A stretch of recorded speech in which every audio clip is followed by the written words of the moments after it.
State Representative Mario Scavello. My guest today is Olympic hopeful Barry Krammes. And joining us is Representative Mike Tobash from 125th District in Berks and Schuylkill County. And you have an office in Pottsville, don't you, Representative? Yeah, absolutely, yeah. And this was not expected. I just bumped into you and I says, you got to be part of this show. So let's talk about a little bit. You're originally from? Yeah, I'm originally from Pottsville, Pennsylvania. Went to Pottsville High School, played for the Tide, and I love Pottsville. And I kind of take that cold country, cold Pennsylvania attitude, and I apply it to what I do every day. You know, hard work. You see my parents wake up every day and work hard in a small, cold community, and I kind of have that in me. And just trying to keep the dream going, keep the Olympic hopeful dream going, and nothing more would make me happier than representing those people and representing the Poconos, and being here today. And walking around motivates me even more to even do it for Pennsylvania. So that's exactly right. I think it would be Schuylkill. awesome. Did Schuylkill County ever have an Olympic hopeful in any?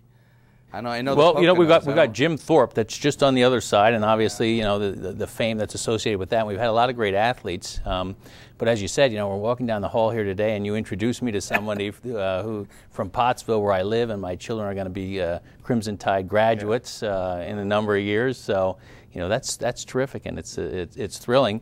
We do have a great sports history there, and you're just asking me about my favorite restaurant.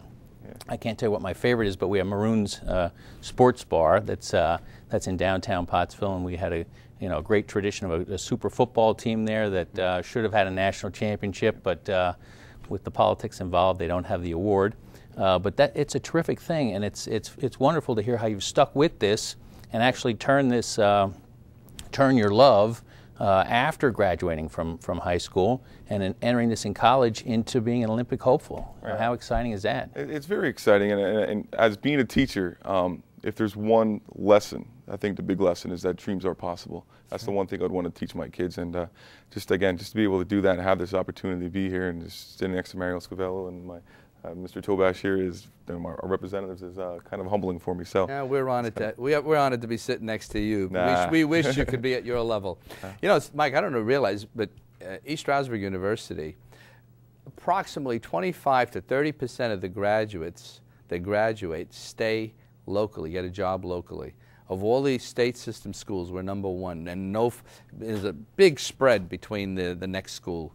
It's just amazing, and here's the story right here.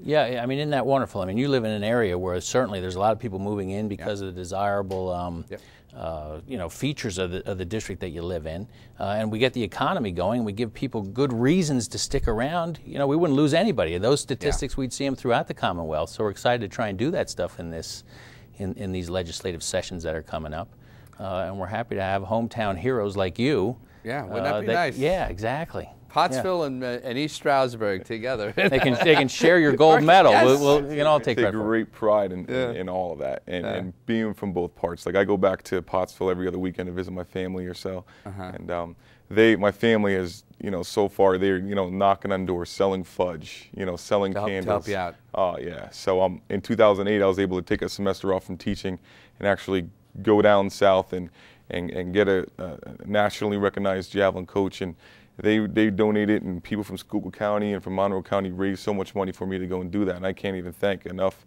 for that. But this is just taking it up to another level. Yeah, before the break, you were talking about how you were sixth or something. To tell the representative. Yeah, in 2008, I finished. I actually had the furthest throw of the Olympic trials. I threw it in a preliminary round. I came back 2 days later, and I finished sixth, unfortunately. But I did have the Olympic B standard, and that basically meant I was a scenario away from making it to the Olympics. Okay. So it's just hard at this level because the development money that they have set aside at USA Track and Field, they only put it into the top. You need to already hit the A standard. So there's no real development. If you're going to develop, it's from the support of the community and from your state and people donating and things along those lines. So. And you talk about support. Isn't it so great? Isn't it so gratifying when people get behind you and they see that you've got the passion and you want to make it to that next level, and you've got not only your desire but all these people pushing you and helping you. And I've always said, as I said it before, I say it to my friends and family, it's just not about me, but it's about us. I mean, I just want to represent everybody, and it drives me when I'm training and I don't want to do it or something. I see everybody that has helped me, and it's like my engine. Let's talk about the training. What is your training? What's the process? Well, it's really 6 days a week. I take 1 day off where I kind of relax, but I teach. I run an intramural program at the school, so I was a coach for since I've been teaching. So it's about 3 hours a day, 2 to 3 hours a day, right after school, and after I'm done coaching, I run to ESU, which is very accepting of me being there and training, which is awesome.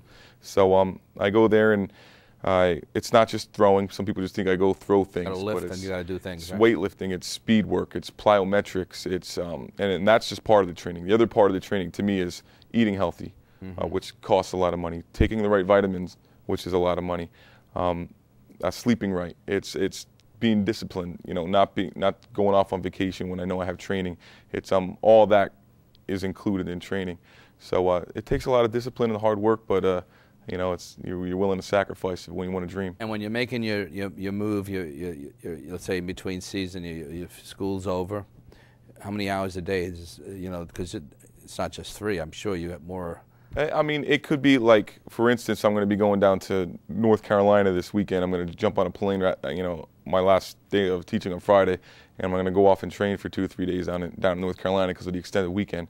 And down there, I will have a session with my coach for 2 hours, and then I'll take a break and then go back and do a lifting session, so that it could be up to 4 to 5 hours a day. And then analyzing film on top of that could be another hour or 2. Technique is critically important. Focusing on that and having the right coach and the right eye, and to be able to break it down is really, really important.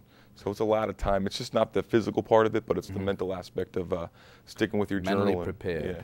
So Barry, as we watch you and want to follow this, what's the next step here? What events do you have coming up that we can tune into so we can see your quest for this gold medal? I believe my first meet is going to be in April at some point, and it's going to probably be in Tennessee, at the University of Tennessee, and it's called the Sea Race meet. And I'll probably throw there, and hopefully I throw well enough where I can qualify for nationals, and then take a rest for a couple more weeks, and then opening up. I have a meet in Arizona scheduled, and then there's a meet in Montana, and then hopefully I do well enough at nationals that maybe I can make the World Championships and go to Europe. And if that works out, I could do that, and I plan on hopefully raising enough money where I can go to Europe and travel and get meets over there, because that's where the big meets are. And if you want to be great, you got to go to where great is. So. You got to fight the competition. Right. But the tougher the competition, that's how you excel, right? Absolutely. And if you have the right environment, like over in Europe, they just have the right environment for track and field, and that's where you kind of got to go. So. Very interesting. So we're going to have an event in Monroe on the 24th of March at Shawnee Inn. It's 100th anniversary. It's at 6 o'clock, and it's a nice dinner. It's going to be for Barry, and so I'm hoping that you and bring some folks up there from Pottsville. That's great. We'll be happy to do it. You know, I know that look, we've got a lot of kids that compete at the high school level now, and they're all Olympic hopefuls. I mean, they use you as a role model at this point in time. My gosh. It's a great thing. I know we've got a young lady that was a freshman last year, Paige Stoner, and she has broken all kinds of track records at Pottsville. Right. I'm sorry to interrupt. No, that's okay. Well, we just love watching young people's careers. I help out a girl from Tamaqua. Her name's Allison Updike, and she finished. She made the USA team for the juniors last year, and finished 8th in the world. So, you know, like Nicola, Chef Nicola, who has shown me to help out other people, I've helped her, and seeing her grow and be a potential Olympian. She's got a full-ride scholarship to Georgia, so I'm excited about spreading out what I know to the community as well. So you have your love of the sport, and you have your love of kids. Obviously, you're a teacher, and it all meshes together. It's a great story. Right. You know, it's amazing how it's like that movie Pass It On, and that's exactly what's happening here.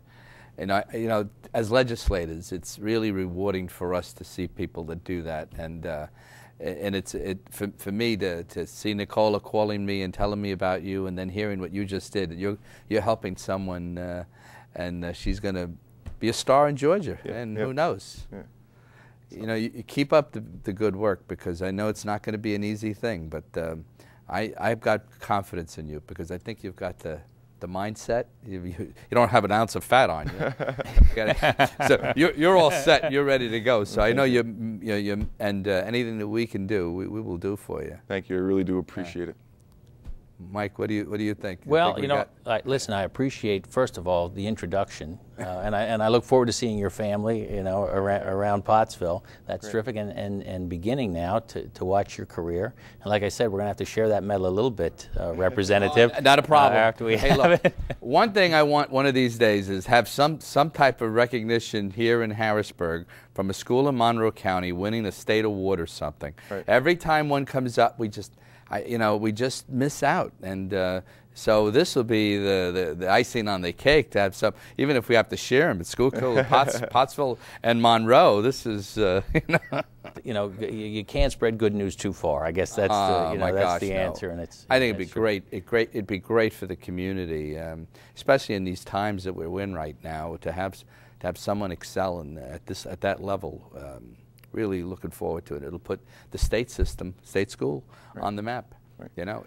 It's really neat when I'm at the Olympic trials, and you hear the Georgias, you hear the Tennessees, and then you hear East Stroudsburg University. So I take great pride in that as well, being part of the state system and Division II school and making it happen. So. Well, Barry, I want to thank you again for being on the show today, and we're going to do what we can to try to help you out. And Representative Tobash, what a pleasure, and welcome to the legislature. You're a breath of fresh air, let me tell you something. Well, thank you so much. It's a pleasure working with you. I do very much appreciate that. Thank you, and thanks for the invitation.